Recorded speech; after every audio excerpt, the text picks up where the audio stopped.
Abrimos la primera entrevista de esta mañana. Recibimos al diputado de Cabildo Abierto, Álvaro Perrone. Vamos a estar hablando de la discusión de la reforma de la seguridad social, pero también en este contexto de la renuncia también del legislador Eduardo Lust. De todos estos temas hablaremos con Perrone. Bienvenido, ¿cómo anda? ¿Qué tal? Buen día. Gracias por la invitación. Gracias por venir. Bueno, cuéntenos, ¿cómo viene la discusión en la Comisión de Diputados de la reforma jubilatoria? Desde el Partido Nacional, el presidente, bueno, se pretende impulsar rápidamente esa votación, pero hay como una tranca ahí, ¿no? Sí, en realidad esto estaba en el compromiso por el país, eso lo sabemos, todos los puntos que están en el compromiso por el país dentro del oficialismo de la coalición de gobierno los queremos sacar adelante. Acá tenemos algunas diferencias con el texto que ha venido sobre algunos puntos que nosotros pretendemos trabajar, intensificar la discusión y bueno, ganar un poco de tiempo también para tener más información.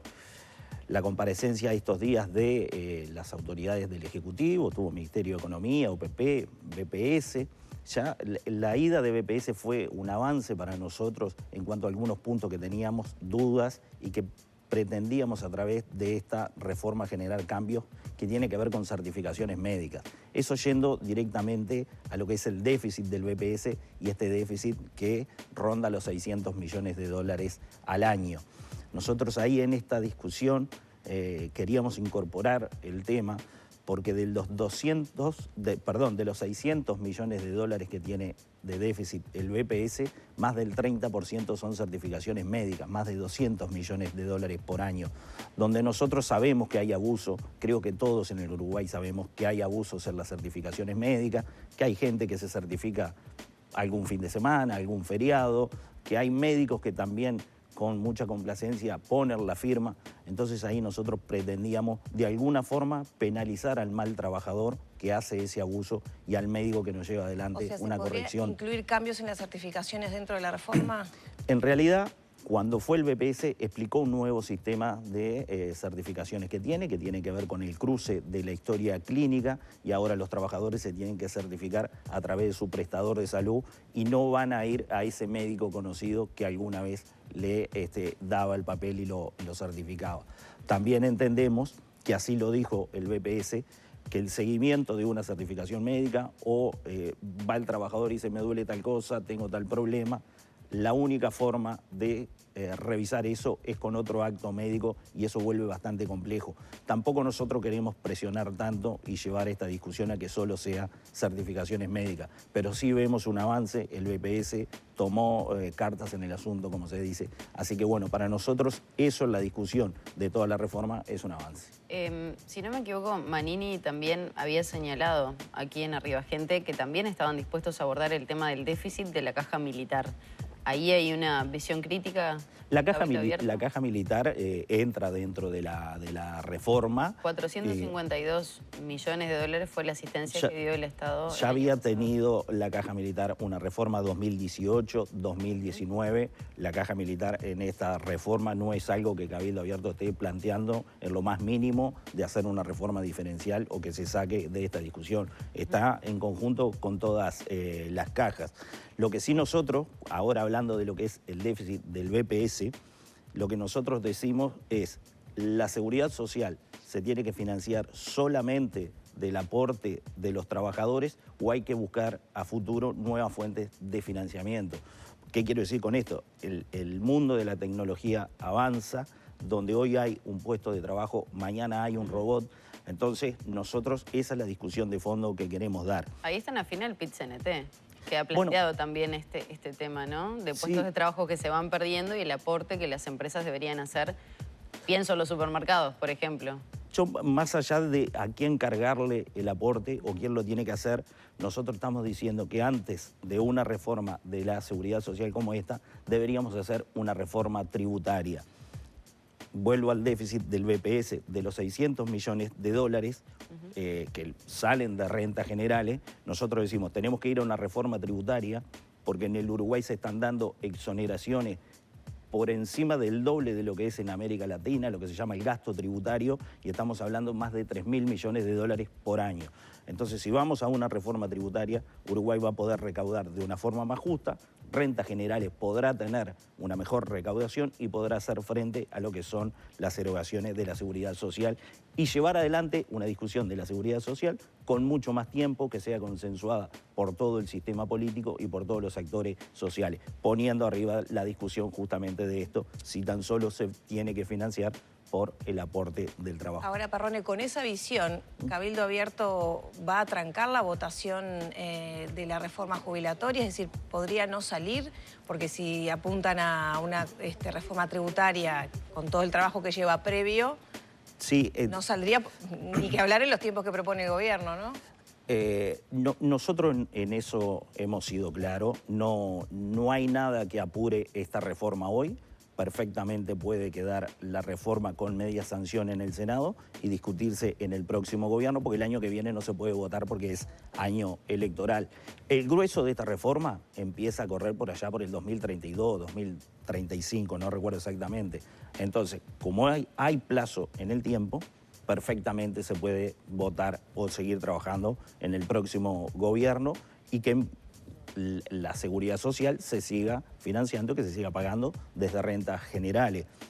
Este jueves hay una reunión en Torre Ejecutiva donde la ministra de Economía va a hablar de temas tributarios, así que bueno, esperemos las noticias que vienen ahí. Ahora, Perrone, el propio presidente y quien va a asumir la presidencia de la Cámara de Diputados, Sebastián Andújar, se han comprometido a que el 31 de marzo, sobre ese plazo previo a turismo, estuviera ya discutida y votada.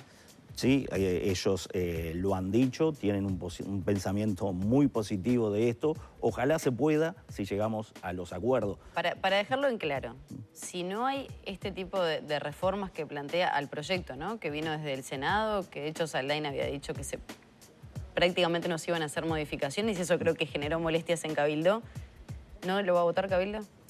En realidad, las modificaciones que nosotros no podemos adelantarnos a decir no vamos a votar, porque primero tenemos que hacer el proceso de la discusión y lograr estos cambios.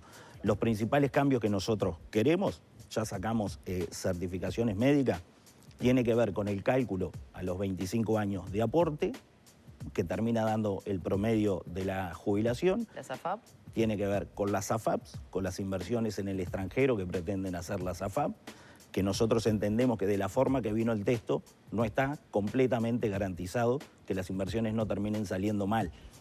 Y esa es una pregunta que yo hice en la comisión cuando vino el Ejecutivo y no se me respondió. No digo que no se respondió porque no se quiso responder. Tal vez en la discusión pasó por alto y bueno, fueron muchas horas, como 9 horas, y no obtuve esa respuesta. De todas formas, todavía tengo que revisar la versión taquigráfica para ver si ahí está. Lo que se pretende ahí es que las AFAP puedan tener mejor rentabilidad haciendo inversiones en el extranjero. Pero la redacción no deja claramente si esas inversiones salen mal, quién se hace cargo. Si se pierde el dinero de los aportes de los trabajadores o si el Estado se va a hacer cargo mediante alguna garantía que las AFAP tengan, que los bancos privados tengan. ¿Ahí podría ser una modificación para Cabildo entonces? Esa es una modificación que nosotros queremos plantear, como también la creación de una agencia reguladora, que se pretende en esta reforma crear una agencia reguladora que está por encima de BPS, de las AFAPs, y ahí lo que nosotros tenemos es que es inconstitucional, porque la Constitución dice que quien debe regir todo lo del sistema previsional y de jubilaciones es el BPS. Y acá se está creando un organismo por encima del BPS, donde los representantes sociales pierden poder, por decirlo de alguna forma, porque no va a estar el de los empresarios, ni el de los trabajadores, ni el de los jubilados tomando decisiones en el máximo de cómo se decide todo lo del sistema previsional. ¿Qué pasa con la edad de jubilación, los 65 años, que ustedes también tenían una postura crítica, por lo menos para algunas profesiones? Sí, ahí lo que nosotros decimos que hay actividades que requieren mayor esfuerzo físico, que no es lo mismo trabajar hasta los 60 que a los 65 años. Ahí hemos recibido, sí, buena disposición desde el Ejecutivo y del resto de los legisladores del oficialismo, principalmente del Partido Nacional, de que hay lugar a hacer modificaciones. Nosotros estamos poniendo como ejemplo la industria frigorífica, también nos ha llegado ahora el tema del transporte, los choferes de ómnibus, No es lo mismo trabajar hasta los 60 que los 65, un trabajo muy estresante, que cada vez el tránsito es más complicado. Entonces, bueno, son puntos que nosotros tenemos que tomar nota, llevarlo a la discusión y empezar a sacar a algunos sectores que sigan trabajando hasta los 60 y no hasta los 65. Nosotros somos conscientes, y así se demuestra, de que hoy el promedio de jubilación está en los 63, 64 años. O sea, ir hasta los 65 no es un gran... que termine cambiando demasiado lo que es la discusión de fondo, pero sí hay algunos sectores que no deberían estar incluidos. Para que nos quedemos con una idea, sobre todo pensando en la gente, Delgado dijo la semana pasada que se admiten cambios que no modifiquen la ecuación. Estos que ustedes pretenden hacer, por lo menos algunos de ellos sí modifican la ecuación, por ejemplo, el promedio de años que se va a tomar para calcular la jubilación de un trabajador o trabajadora. ¿Cómo se va a saldar esto? ¿No tienen apuro? ¿Cabildo Abierto no tiene apuro? ¿Puede pasar este periodo de gobierno sin aprobarse? Pero va en contradicción a lo que pretende Presidencia. ¿Con qué nos tenemos que quedar? Yo interpreto que el punto que cambia la ecuación para lo que es el Ejecutivo y para Saldain, que es el principal redactor de esto, es el cálculo en base a los 25 años de aporte. Ahí lo que nosotros decimos es, si se va a 25 años para atrás, se está yendo casi a los inicios laborales de la persona, donde los sueldos por lo general son sueldos bajos y los aportes son menores. Entonces, al final del día, cuando nosotros hacemos el cálculo, entendemos que la jubilación, el cálculo de esa jubilación, daría menos de lo que da hoy cuando se toma en base a los 20 años o a los 10 mejores. Eso no es un punto para nada menor, porque se está hablando que se mejorarían las jubilaciones, sino que se perdería.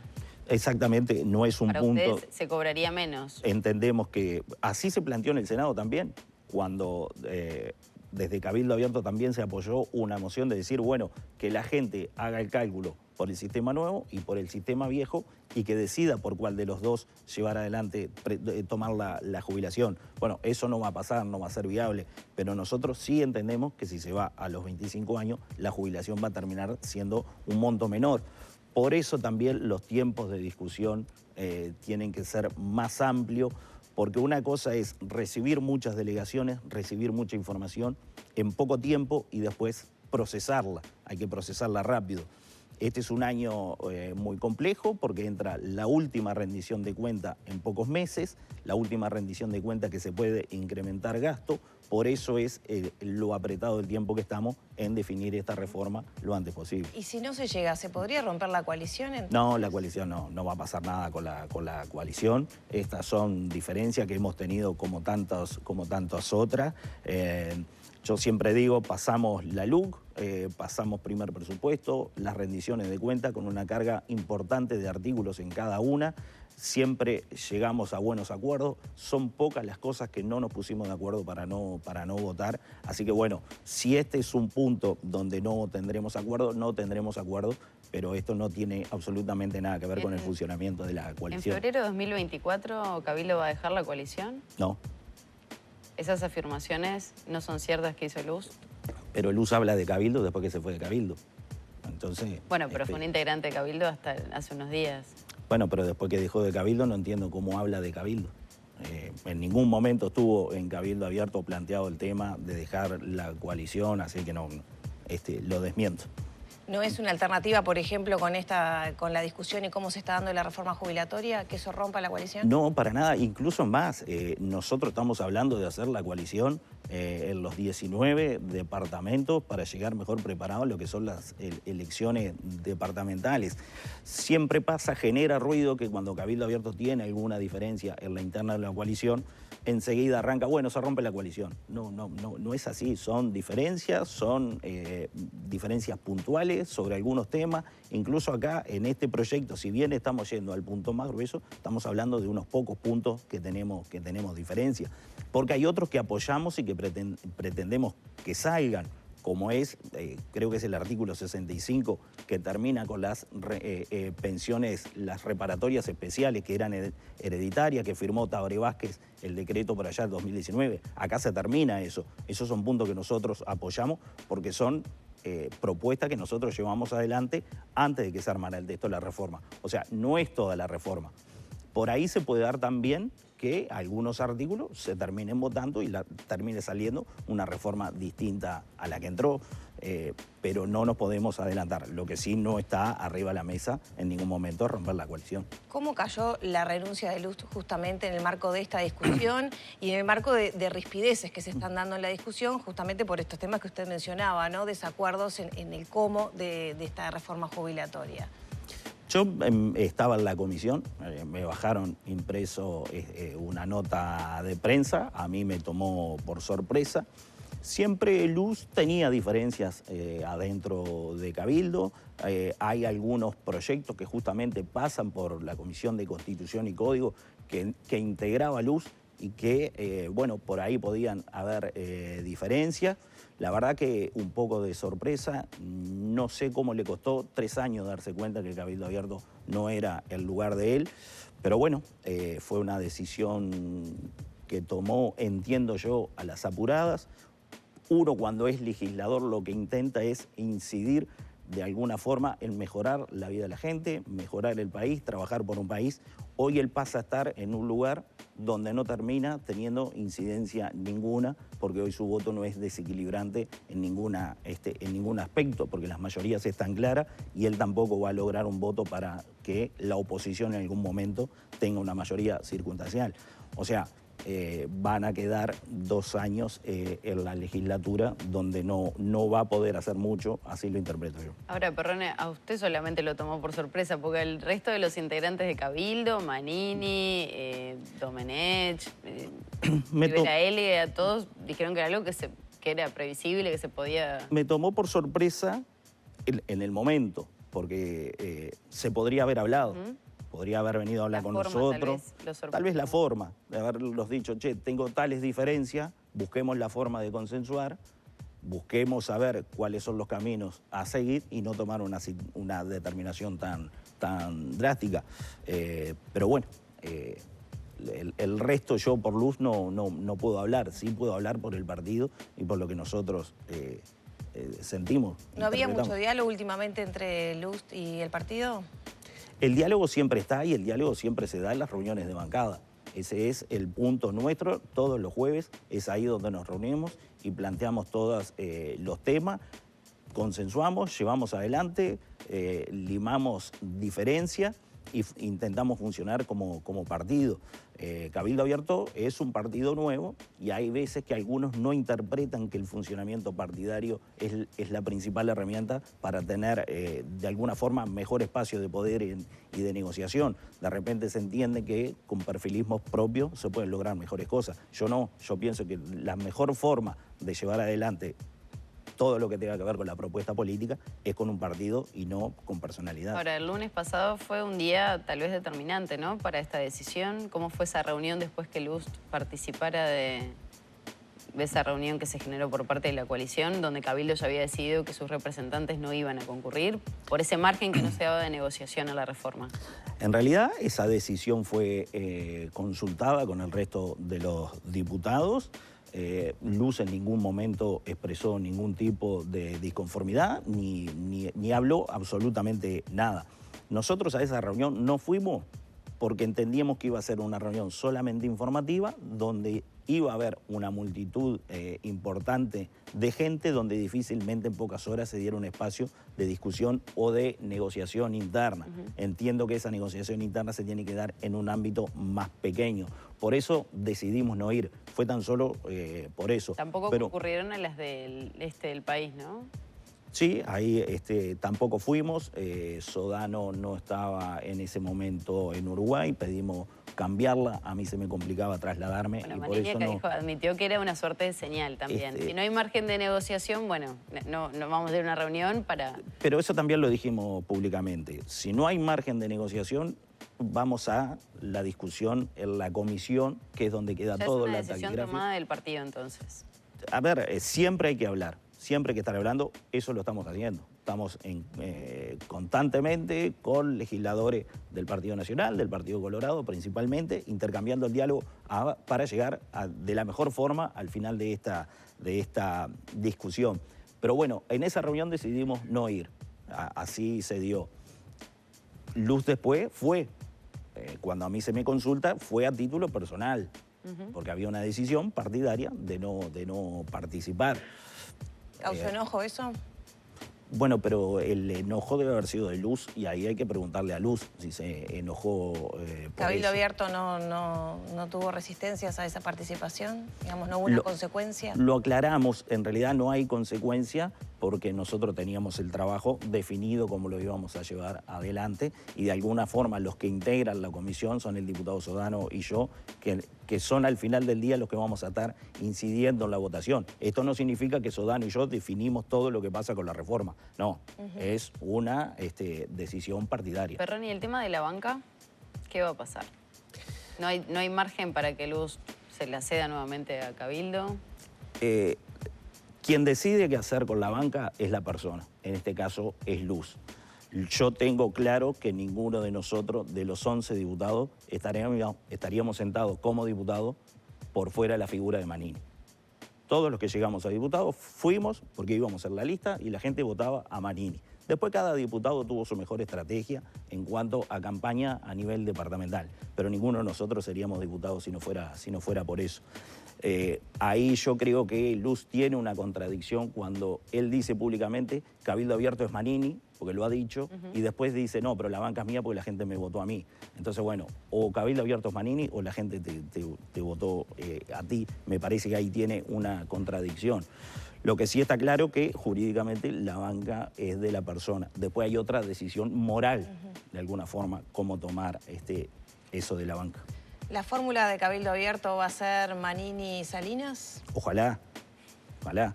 Yo tengo que ser muy respetuoso a la hora de hablar de Salinas. Él tiene una decisión personal y familiar de dejar el ministerio, volver a la vida privada, pero bueno. Pero no se aleja de Cabildo, Salinas. No, alejarse de Cabildo no. Eso no hemos recibido nosotros ningún tipo de comunicación, sino todo lo contrario. Siempre él está dispuesto a charlar sobre todos los temas. Incluso viene ahora con una agenda intensa en el ministerio para cerrar temas y entregar de una forma bien a quien lo va a suceder, a Karina Rando, pero sería una gran fórmula y nosotros ahí vamos a tener la mirada puesta. Muchas gracias, Perrone. El agradecido soy yo.